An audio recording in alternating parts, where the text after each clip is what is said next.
Dilexi is an interesting document in many ways. Of course, as you know, it's begun by Pope Francis and completed and developed by Pope Leo. It's interesting not just because of its genesis like that. It's interesting also because it is really a sort of good compendium of all the teachings of the popes since Vatican II, right up until Pope Leo, of the Church's commitment to the poor. Indeed, one of the titles of one of the chapters is A Church for and of the Poor. The Church of the Poor and a Church for the Poor is a way of thinking about the Church that certainly is there right from the very beginning of the Church's own life, but receives particular emphasis with John the 23rd, and then again with Paul VI, and then again with St. John Paul II. And of course, obviously, as we all know, it was one of the central themes of Pope Francis's whole ministry as Pope, and how wonderfully well he demonstrated that, not just in his words, but also in his actions. You can read this document in many different ways. You could read it as a sort of compendium and get very beautiful quotations from it. But I want to suggest that there's another way of reading it, that actually it's a deeply contemplative document. And I think the key to it is really the second chapter, in which the Pope reflects on God's love of the poor. And we see how the poor stand in God's eyes. They are the first in God's eyes. I was reminded of a beautiful phrase that comes from Benedict XVI in his very first encyclical, which is also a theme about the poor. And there Benedict talks about the heart that has eyes. So I think one of the intentions of Dilexi is actually our own conversion. It's the opening of our own eyes and our own hearts to the realities of poverty in all its different dimensions in our world today. And why that's important, and why it's important that we start from God and we start from Christ, is because that's another way, a true way of seeing the reality of poverty. There are so many different ways in which we're taught to see or not see the poor. There are many ideologies which shape how we think about them, what we believe about them, how we moralize about them. There are many different systems that create poverty in one way or another. And so we're already shaped in how we see the eyes that we're given. Our culture gives us, our society gives us, our governments gives us, the whole political scene, the economy gives us, all of these things.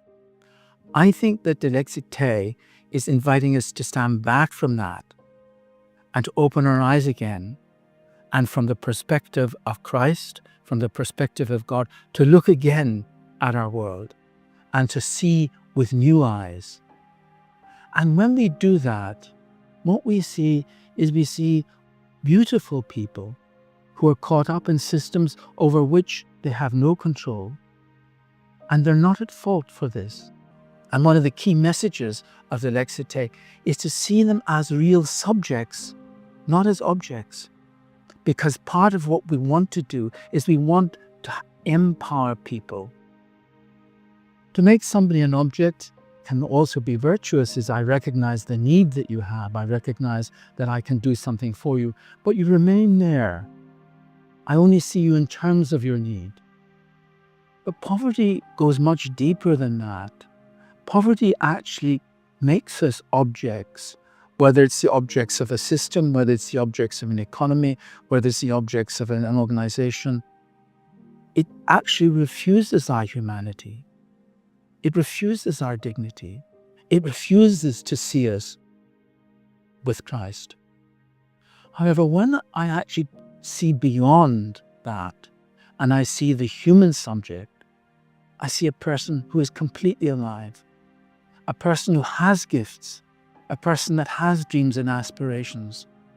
Whatever their circumstances, whatever their history, whatever they've had to deal with.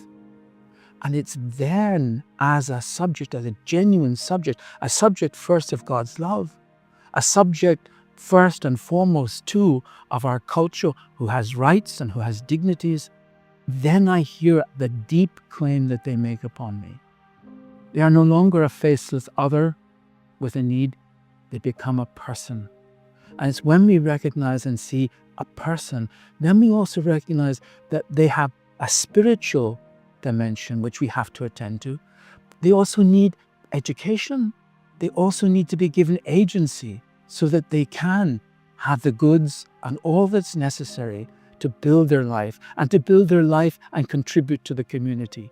Because part and parcel of our dignity is not just working for ourselves. It's working with and for others. That's loving our neighbor in the deepest and most creative way possible.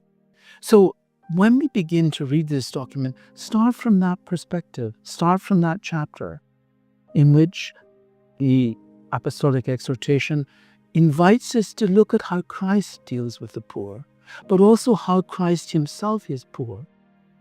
And in doing that, we begin to realize our own poverty and that we need one another, that we're not enemies, that because somebody has something that I don't have, it doesn't make me an enemy, or because I don't have something, I'm not their enemy. It's how can we work together when you begin to do that.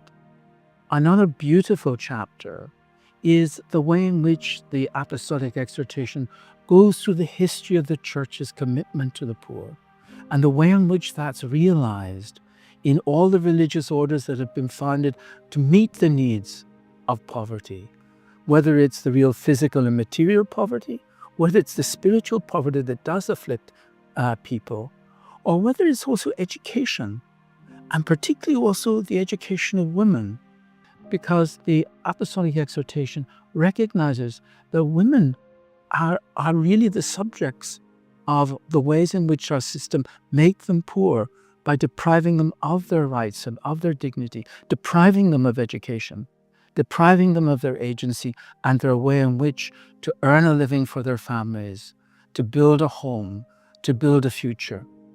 So when we do that, then we begin to see how the church's commitment has been there from the very beginning.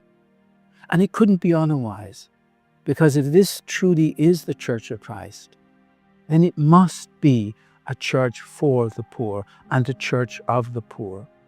And of course, Dilexi speaks directly to the Society of Jesus, not only because it has very publicly over many years made its option for the poor one of its primary concerns and primary works in all its apostolate, because recently the Society has taken up what they call the 4 apostolic preferences, universal apostolic preferences.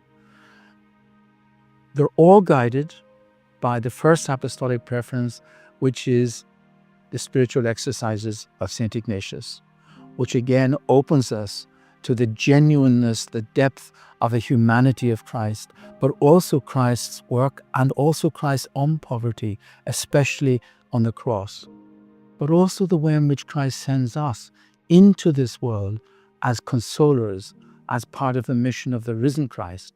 So from that primary apostolic preference comes the other 3, and one of them is to walk with the poor. Walking with the poor is not putting ourselves above the poor. Walking with the poor is more than just philanthropy. Walking with the poor is to share their burden with them. It's to live with them. It's to be in solidarity with them. It's to know what it is not just to be materially poor, but what it is to be deprived of your own agency, of your own ability to fashion your own life, to care for your family, to care for your community.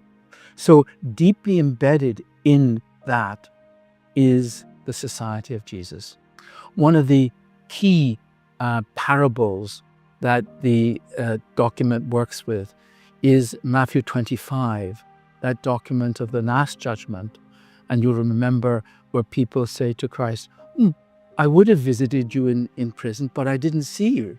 I would have fed you, but I didn't see you. I would have called you, but I didn't see you. And of course, the whole point of that extraordinary, radical parable is to say, you did see me. You didn't recognize me. I was there. I was there in the naked. I was there with those in prison. I was there with the marginalized.